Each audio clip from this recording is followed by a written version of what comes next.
maitawid ho natin ng maayos ang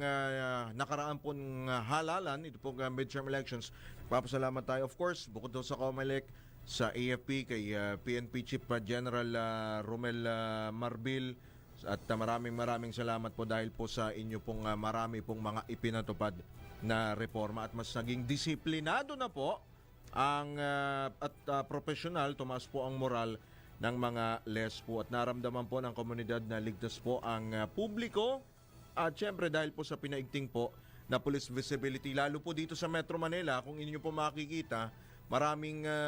pulis po na naka-deploy